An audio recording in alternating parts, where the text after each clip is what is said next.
Good evening, guys. Right, just back from work, and I've been looking forward to showing this saw. This was one of the Stihl project saws which arrived, and iconic for a number of reasons as well. So this is the 028 AV. When did these start? Just after the mid-70s. I think I'd have to, my memory today, 76, 77, something like that. And the original Stihl 028s were, they ran a 42mm piston, 31mm stroke, and actually got to talk about something else in a minute on the Makita and Dolmar, which somebody's messaged me about. It's definitely a 38mm piston. And then I think within a year or two they moved to the AV2. I know that from the serial number, so this was probably from 79. Early one though, this one, all mag alloy tank with the knuckle guard in. The only composites on the top, excellent chain brake. So AVQ, electronic quick stop. And these were then a 44mm piston, 31mm stroke, so they went from a nominal 43 to a 47cc, and I think the original ones were 2.8 horsepower, and these are between 3 and 3.2, depending on the literature, around 3 to 3.2. Can run from a 16 to a 21. This girl's fitted with a genuine Stihl 16-inch bar, and has a second chain which needs sharpening. And yesterday, because I knew there would be virtually nothing wrong with this saw, I bought a brand new full chisel chain. So they're 325 pitch, 1.6mm gauge, so you know it's a pro saw. It's the unless you went to bigger chains, you know, this is kind of the largest commercial gauge or width of drive length you're going to buy, and felling spike present. So pro saw, non-adjustable chain oiler, excellent brake. And so how long has she not run for? I don't know. And so what has she had done? She's had a clean-up, hasn't had a carburetor kit, undoubtedly should have a service. I looked in the tank and the fuel line looks short. You can tell when the filter's not getting to the bottom, so whether or not that's been snipped in the past and then a filter put on. So the fuel line and the filter should definitely be looked at. But in terms of running, this saw has excellent compression, and is a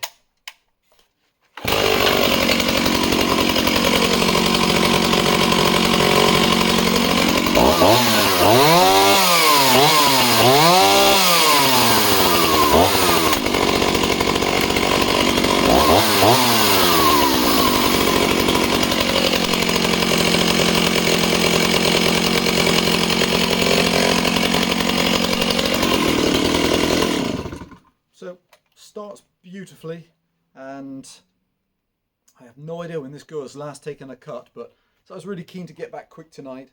Put the chain on, oiler's working really well. I took some time, spent 10 minutes, put her on the perpendicular facing wheel grinder, and made sure that the drive rails on the guide bar, because they were badly grooved, and so they're running flat and perpendicular. So thought, let's take a couple of discs. Had loads of questions about them. They're a really iconic saw, and so this was the first saw which got me collecting chainsaws. Not this particular model, but this exact model, from a really dear guy who's deceased, and that was the beginning of my chainsaw collections. That was the original 028, which he'd had from the late 1970s. So they're a very special saw. Really great for still getting parts for them. And guys, let's take some discs. All up weight with this is around the 6 kilo mark, 6.5 kilos. Actually, you might just slightly more than that. I think the 6.5 kilos with a 13-inch bar.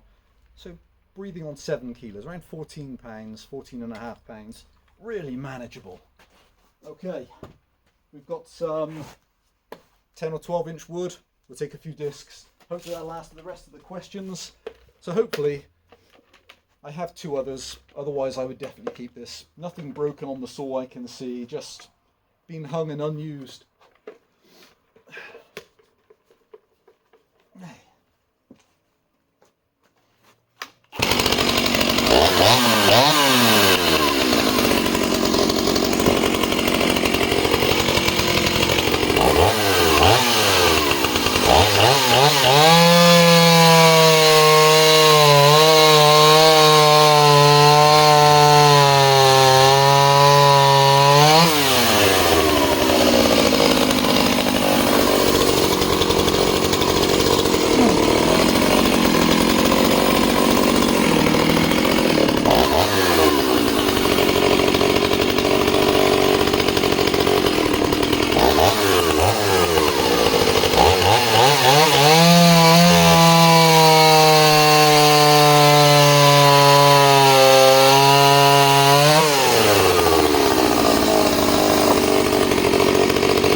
Wow, she cuts absolutely beautifully.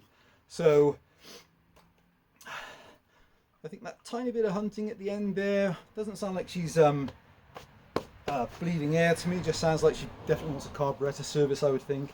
Maybe the fuel line looking at, maybe a change of filter. There's been no time to look at any of those things, but oils beautifully, brand new chain performing flawlessly.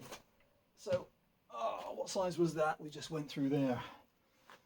Let's just do it that way. Where's that? What is that about? About 14 inches across. Real gnarly actually, that one. Yeah, beautiful. So there she is then. The 028 AV, iconic. And that front top AV mount, excellent. This back AV mount seems excellent. This one seems to move slightly on the front left, but is not broken, so it might just be the little nylon insert. It uses 4 legs, which when you screw a screw in, they expand. Although it's, there you go, just see it moving slightly out. So that needs just to be looked at. Might want a new AV mount at the front. Make sure on a restart. What a beautiful engine. Plastics are flawless on top. All steel screws all the way around.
guys, thanks for watching. Weren't they impressive? So they're a strange size really, I find, this type of saw. When I pick up some of my older saws, I always feel like I need to pick up something bigger, because you don't want to be cutting wood and you be wishing you had more power. It's always the same, isn't it?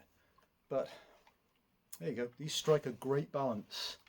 You know, one-handed operation is simple in terms of, you know, managing the weight, and it's only around 14 pounds, can still run up to 21-inch bar, pro grade, running heavy gauge drive links, full chisel like this. You can see how effortless it just can cut through wood. So yeah, really surprising. There it is then. That's the little beautiful late 70s into the 80s Stihl 028 AV, the Mark II, I believe, this one. Obviously the model after this, then they did the Wood Boss version, which is a few extra cc's again. Out of all of them, this is my favourite. It's got the extra power over the initial model, but still retained all the mag alloy, including the mag alloy tank, before they went to the composite tank, which some people prefer, which I understand. Hey. Guys, thanks for watching. That's the gorgeous 028. I may not look it on camera, it's getting black, so I've got an interesting set of topsos and echoes to show tomorrow if I can. Stay safe, guys.